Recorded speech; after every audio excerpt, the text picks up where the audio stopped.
Hey y'all, Half Mile Sniper here. Thought I would show you a little something I picked up the other day for literally for a song, and we're gonna take a quick look at it, go through it, make sure it's clean enough to take out to the range and use. So here, for your eyes, in your eyes only, Smith & Wesson Model 29 with the 8.5 inch barrel, nickel plated. It's a 29-2, has been shot. As you can see, it's missing the appropriate cleaning rod because it's about 2 inches short. But we're going to give it a quick once over, pop the side plate, make sure there's not trash inside, and clean it up and talk about it a little bit. Now, first thing we're going to do is we're going to pop the grip handles off.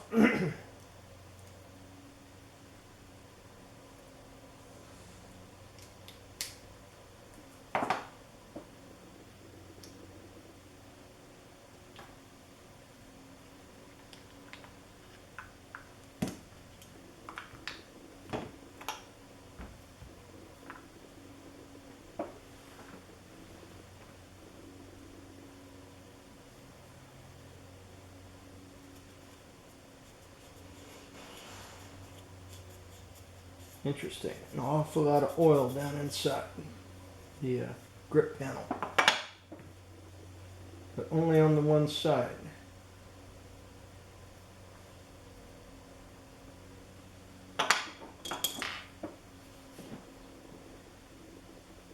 And as we can see here on the grip frame, I don't know if it shows up or not, but there is a N stamped right here, which tells us that this was in fact a original nickel gun. Interesting grease, or oil. It's almost like a thin grease. Okay. Well, we want to get to the inside, so we're going to carefully pull out these screws. We want to make sure that we set them up in a specific order so they go back in the correct order. Again, I don't know if this is showing up here, but the end of this screw is actually fitted to the cylinder yoke to ensure that it operates smoothly. That screw and this screw are technically the same screw. It's just this one hasn't been fitted.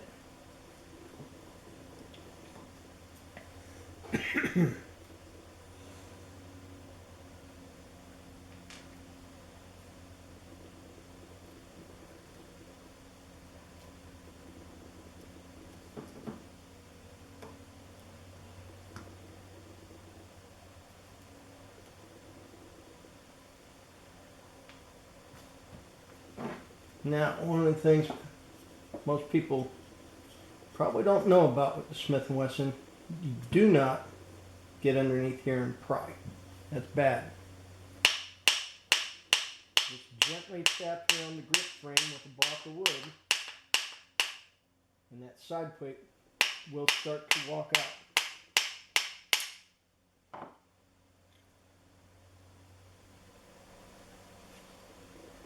And that is a first. I've never had that safety come out with the side plate. The lubricant that was used on this is obviously gone to varnish because that shouldn't happen. I think we're going to gut this one and get it all cleaned out.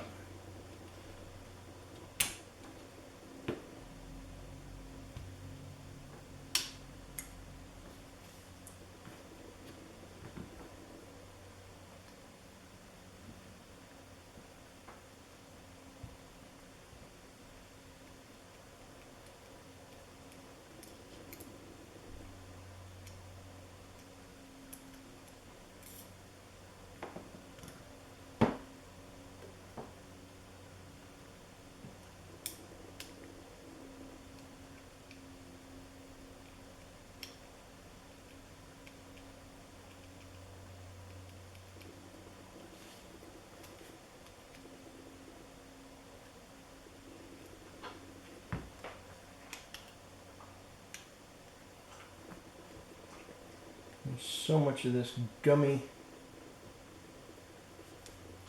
lube in here that the internals were sticking to the gun.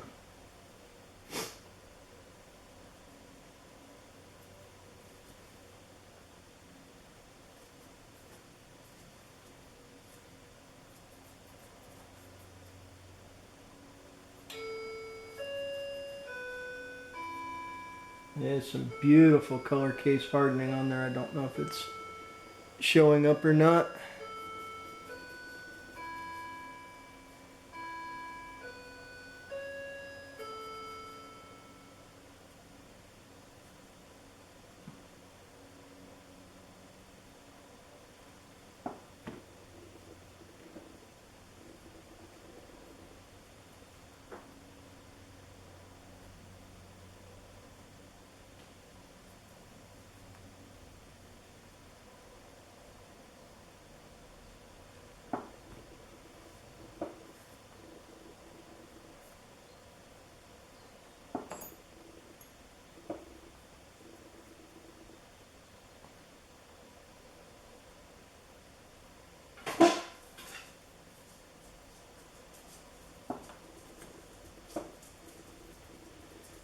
And then we'll try to clean some of the varnish out of the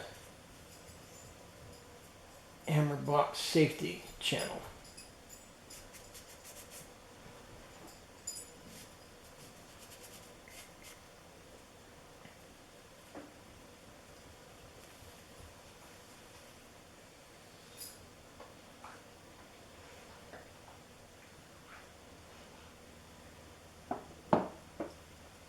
And for those of you who are unaware, with nickel guns, you want to be very careful about your cleaning solvent.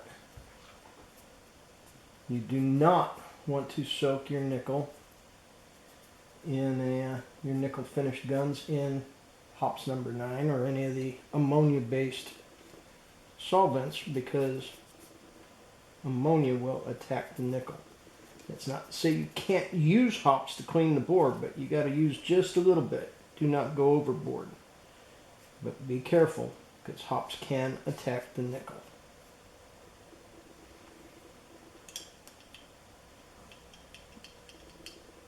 I don't think I need to pull the bolt.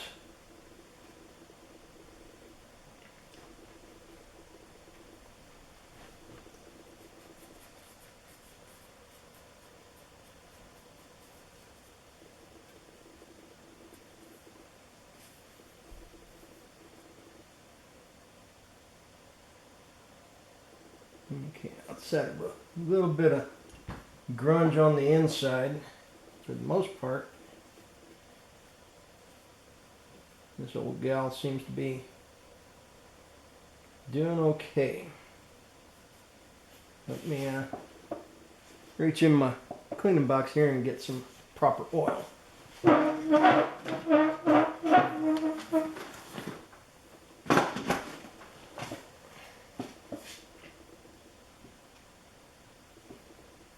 Okay, so we are going to put just a little bit of oil on the trigger pin and hammer pin.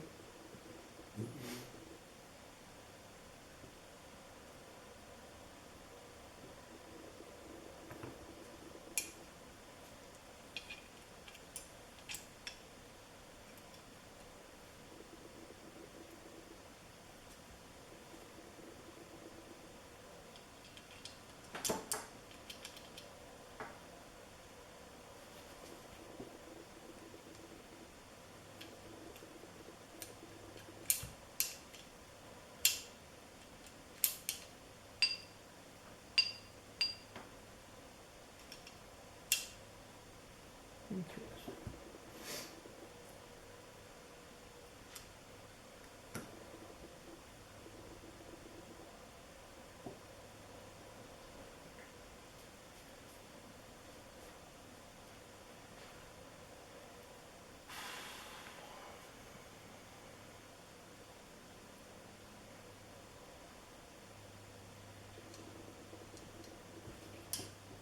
I'm sure you've heard the term less is more. Well, you don't need to drown all the pieces in oil.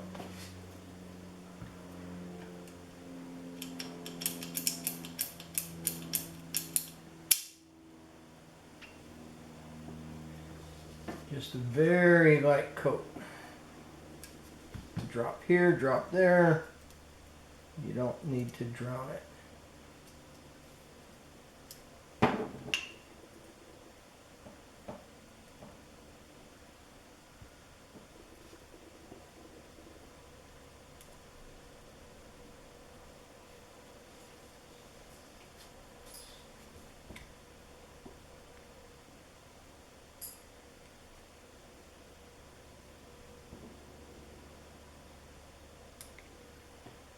And the strain screw is not a trigger adjustment, it is the strain screw.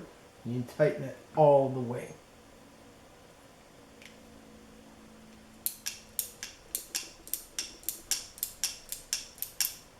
Okay, that feels much better. Just getting that goo out of there.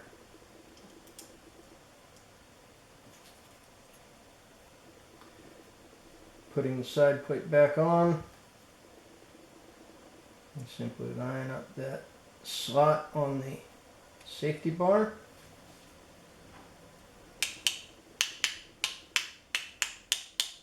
And gently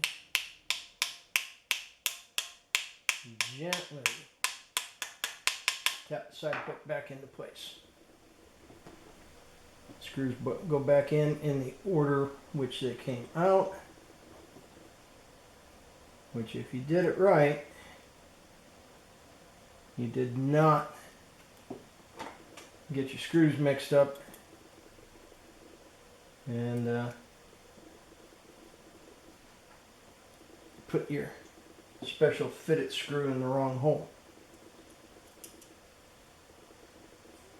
Fortunately, it's pretty easy to tell the difference between this screw and these two, because this screw's a flathead screw. These two have kind of a domed head to them. And if, when you put the gun back together, you find it very hard to open the cylinder, what you did was you got this screw and this screw crisscrossed. If your cylinder's hard to open, simply swap the screws. You should be fine. Let's see how we look here. Ooh. I'm not going to go into it today, but I am going to have to disassemble this cylinder and get the extractor star out of here and cleaned up, because there was more of that goop up underneath the extractor. At least the bore's clean.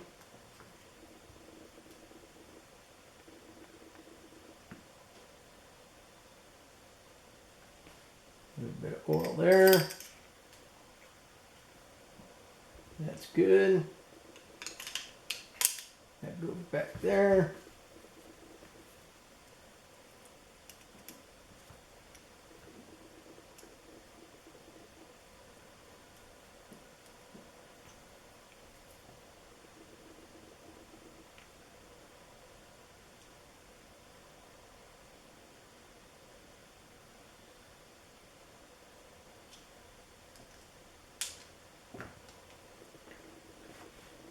Let's get that wiped off again.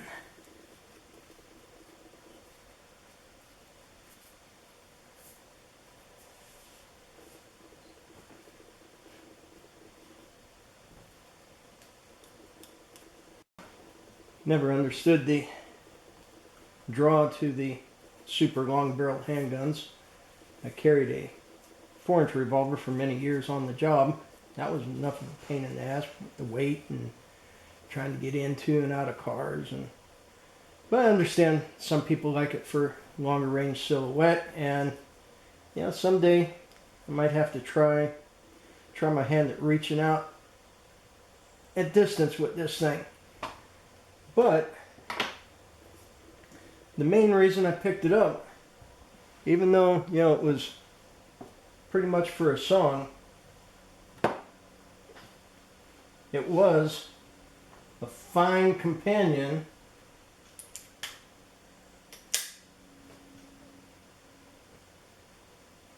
for my 6-inch 29, which I picked up as a fine companion for my 4-inch 29. So now I don't know if they make one or if I'll ever be able to find one, but a 2-inch 29 would really round out the set. So when I do try this one out at distance, I will bring the camera along with me and try to show y'all what it can do. Time to go put these puppies back in the safe.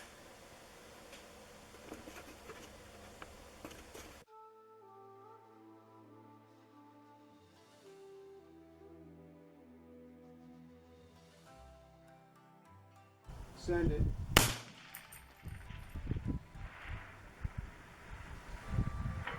Ed.